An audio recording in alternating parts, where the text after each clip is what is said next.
අදත් ඉතින් මොකක් තමයි. ආමිනේ. අදත් අරයක කෑ ගහනවා.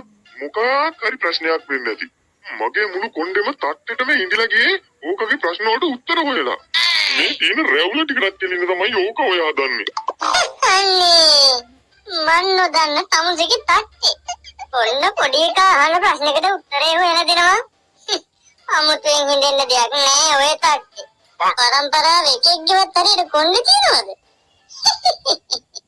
පැහැදිලි රිසියාව මගේ මේ රැවුලෙන් කොණ්ඩෙන් එන තේජස මෙවුන්ගේ පවුල එකෙක්වත් නැහැනේ. ඒක තමයි ඔය. තාත්තේ අද මොකද? හරි වැඩේනේ තාත්තේ උනේ. මොකද්ද ඉතින් කියනවකෝ. අපේ සංගීත ටීචර් මට කිව්වනේ සින්දුවක් පුරන්න. අඳුමාරි කියලා ඇතුලේ ගියා. අයියෝ. සුවර් එකට ඕකි කාගේ හරි කුණු ගොඩක් අදින්න ඇති කොල්ලෝ. මට හිතුණා ඉරට ඇඳලා යනකොට උඹලා අම්මට කියන්න එපා. මං දවස් ගානක්ම දැක්කා ඔය කොල්ලෙක් ටීවී එකේ දායි යනවා. මේ මොනවද කියන්නේ? මං ඒ කිව්වේ වදම් පදම් අමත පදම් මෙරිකල දෙන්නේ දොඩම් වගේ. මට ඇත්ත කියපන්. අද උඹ කවුරු හරි පන්තියේදී තල්ලු කරලා ඔළුව බිත්තියවත් වැදුනද? මොනවද මේ කියවන්නේ? මං පන්තියෙන් එනකොට අපේ උන් කියනවා ශානා ඕනා තාව තාව ශානා ඕනා තාව තාව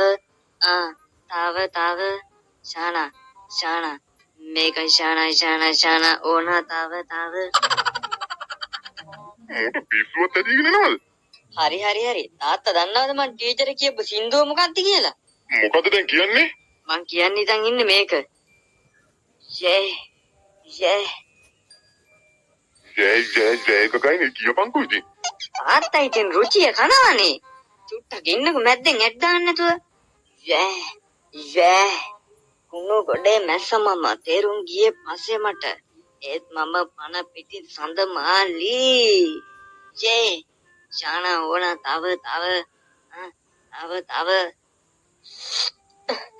ඔය අන්තිමට ශානා ඕනා තව ඒ කැල්ල කියන්න හම්බුන්නේ නැහැ. මොකෝ? අපි හැමෝම ටීචර් කිව්වේ මොනිකා කියලානේ. ටීචර්ගේ ඇත්තම නම සඳමාලි. මං තුන්වෙනි පීරියඩ් එකේ ඔය සින්දුව කිව්වේ. ඇහැරෙනකොට එකමාරයි ඉස්කෝලේ ඇරිලා. සඳමාලි කියනකොටම අත මූණ ගාවට ආව විතරයි දැක්කේ.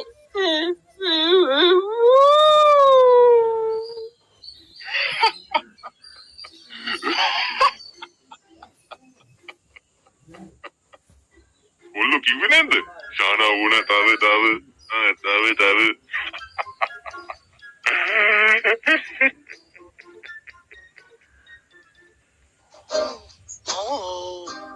Nomin sa hello.